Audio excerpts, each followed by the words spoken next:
Actual American Hydrogen Association hydrogen vehicle that we're going to go for a ride in. We're going to show how to use a number of different fuels. We're going to show how to use homemade liquid fuels, homemade gaseous fuels, and in every instance we'll show it's high boosted by being aided with hydrogen combustion that characterizes whatever that other fuel combustion might be. So this vehicle can burn gasoline and you can add a little hydrogen to it to make it go really efficient? That's right, or it can burn propane, or it can burn what we call terpenes, which are liquids that are produced by destructive distillation of almost anything, but we particularly here in this area, citrus area, like to use citrus wastes. Now what's this here? This is a carbon tank for controlling the condition of gaseous storage. It can be a pressurized natural gas, landfill gas, hydrogen, or a mixture of such gases, or it can be a mixture of propane and hydrogen. And what it is then a type of vessel that we prefer to use that has the ability to withstand a full stick of dynamite, 6 rounds on target with a .357 Magnum. So it's very, very safe. It's very, very safe. Safer than a gasoline tank. And far safer than almost everything else on board the vehicle. If you have, for instance, a fire that burns off the paint, burns off the rubber, burns off the tires, the tank will survive. And this example is a carbon fiber tank. This is a carbon fiber tank. If you'd cut this tank in two, you could make it into a vessel for melting steel. So most people in doing their conversions of their vehicles, they're going to be dealing with fiberglass wrapped aluminum tanks, aren't they? Well, they might, or they might use carbon. We would carbon. Are these tanks available on the market now? They are. So you can, here's my American Express card number, and that's right. Give it to me. You can get a tank like this from 3 major U.S. or North American manufacturers. You can get it from in the Midwest from Lincoln and Lincoln, Nebraska. And how much does a tank like this one cost? Oh, under $700. That cheap now? That's right. For how many cubic feet of storage? Well, it depends on the pressure, of course, but that'd be a 5,000 psi tank. And you could also, from Dynatech or from Structural Composites Industries, get a 10,000 psi tank for a much larger range, or from Lincoln for that matter. And I mention them again because these are the local producers, local North American producers. Now everyone's asking, how far is that tank going to take this vehicle? Oh, well, this vehicle has about a 700-mile range on its combination of high boost fuels. 700 miles on that tank, plus what liquid you put in the... Jump in, I'll give you a lift. Okay.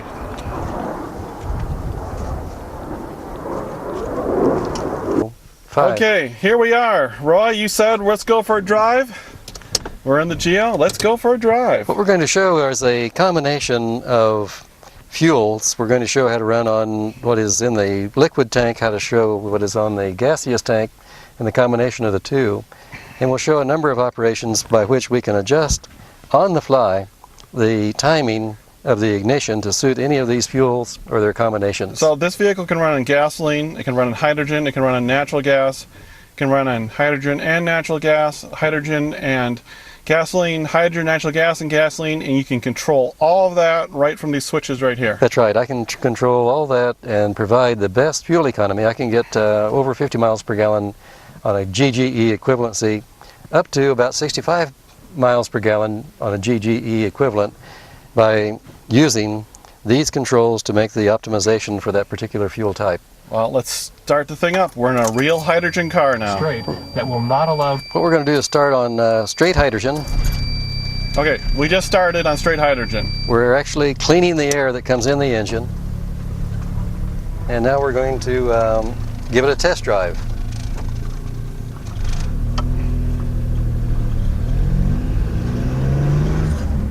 So you got pure hydrogen in the tank back here? Well, pretty pure. I say it's pure because it's mostly hydrogen. We don't worry, as we would with a fuel cell, for instance, about hydrogen purity. Which is one of the huge advantages of internal combustion engine over a fuel cell. Some fuel cells need to have what's called 4 nines, 5 nines pure hydrogen. And we don't care about octane because what we're doing is making a much higher, as it is practical to say, octane by adding hydrogen. So you can have the lowest of the lowest quality gasolines in here, and the hydrogen adds your octane and your better combustion and efficiency to the whole thing. It characterizes the combustion event as a hydrogen event.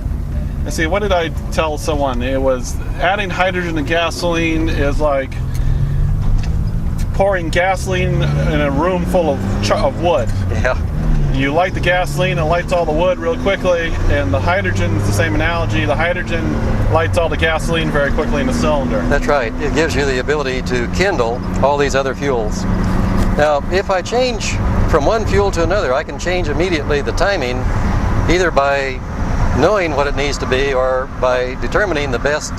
So again, we're going back to the classroom where we talked about top dead center. That's right. That knob down there is changing your timing, which is changing whether you're firing at top dead center That's or right. before or after. That's right. That's exactly right.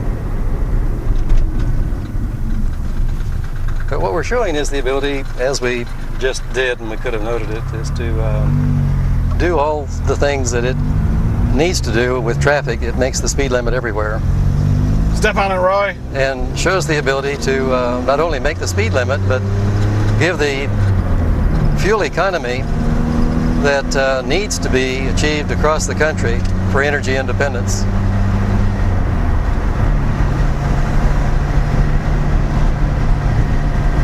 This is like riding in a regular car. Well, yeah, it is a regular car. It just is much more efficient and able to use fuels that are homemade fuels. If you want to be your own bootlegger, this is your car. Oh, you mean if I want to make alcohol and put it into a vehicle, this is it? This is it.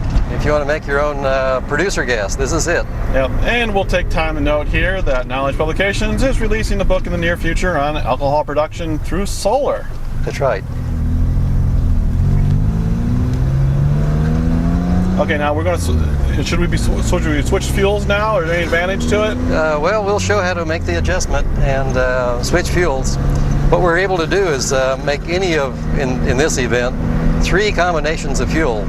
Okay. We can use the hydrogen characterized combustion with a very small amount of hydrogen that is adequate to run unthrottled as we are right now, along with these other hydrocarbons. So that just we like the little add. 5 horsepower John Deere, there's no throttle body, no carburetor on this vehicle. That's right.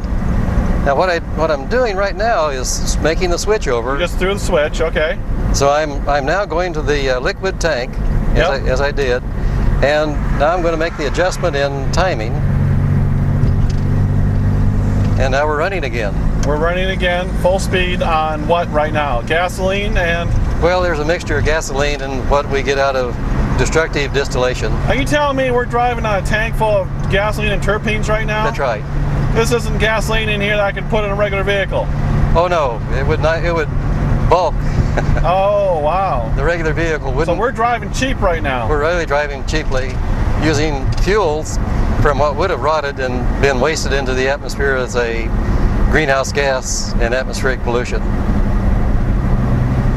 So is there a hydrogen boost on us right now? There's this hydrogen boost enough so we don't run any throttle on the air entry. Very small hydrogen boost. That's right. Well, it turns out to be about 5 to 7% of the BTUs. Okay, so we're throwing in, for every 100 BTUs of terpenes or gasoline we're throwing in about 7 BTUs of hydrogen right now, so we got that gasoline in a room full of wood effect, That's right. where it's characterizing the combustion of everything. It does, and it gives rise to another advantage, and that is that if you don't have a vacuum in the engine, then you can produce much more net output, so no cylinder is taxed to make the vacuum. So if I reach behind and turn off the hydrogen right now, this engine wouldn't run at all or very badly because the hydrogen wasn't characterizing the combustion. Yeah, as soon as it bled down the pressure, it would stop being an adequate kindling for the terpenes to be ignited. And we'd start smoking and producing a very poor ignition. But as it is, it shows how to use a very cheap fuel, regardless of its octane rating, and meet road conditions very efficiently. And what happens if you throw both switches? How are you running? Well, if I've gone through 2 combinations as we've demonstrated. If I make both, as we will, I have to go through an ignition timing change to make the conversion, and then regulate, and it did, and we're on again. Well, what were we running on with both of them on? Well, we had a combination, and I don't know exactly what the ratio was, but the engine didn't like it. I wasn't getting ignition for a while, but now I am. So now I can make the adjustment and optimize to get nominally 50 miles per gallon of gasoline equivalent. So I was driving around in a hydrogen vehicle. Is this something for the guy who just doesn't give a darn and just wants to turn the key and step on the throttle and go? Well, if we know that that's his mode of operation, we can set up a schedule so he'll never make a conscious change in his operation. It'll do it automatically from But what we've right learned. now, for the person who might be doing this at home for their vehicle and stuff, this Well- is where a little bit of science comes in. You got to understand what you're doing. Well, the way we've arranged it is for experiments to determine all these changes, but now that we have them, we can make it automatic. So this vehicle is really an experimenter's vehicle. Well, it's our experimental vehicle to test out these concepts, but by now we could package something that my mother would be happy with, and whatever fuel she put in the tank, either of the two tanks would automatically optimize. But if someone else wanted to do experimentation and growing and learning in the field of science, Oh, well, they would do this again. they would do this again. Sure, This is a great setup. And we're sitting here at Basically. idle. And we're idling. But we could be just as well off, and it would be automatic start on pushing the accelerator.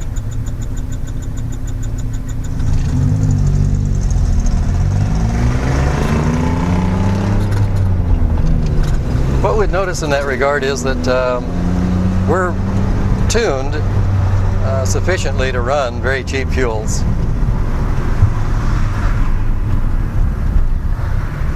Can you put diesel fuel in this tank? I could run diesel fuel if I didn't mind the sulfur, or if it was sulfur free, I'd be glad to have it. How about if you put like 80% diesel and 20% gasoline? Would that make it better for the vehicle? I could run virtually any hydrocarbon, and I do run these terpenes very successfully. You can run alcohol in here, methanol, or ethanol.